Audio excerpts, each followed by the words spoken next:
Protests, encampments, anger and arrests at campuses across the country. Gaza is the catalyst. Israel is the target. We are calling for complete divestment by Colombia from any company complicit in Israeli apartheid and colonization in Palestine, and we are calling for amnesty for all of our students. It began at Columbia on New York City's Upper West Side. The university president had called in the police.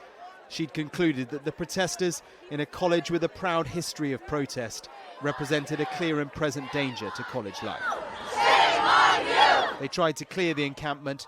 They arrested more than 100 student protesters, but it only emboldened the movement. Downtown, at New York University, more arrests. The protests on campuses across the country highlight intense feelings about the Israel-Palestine conflict.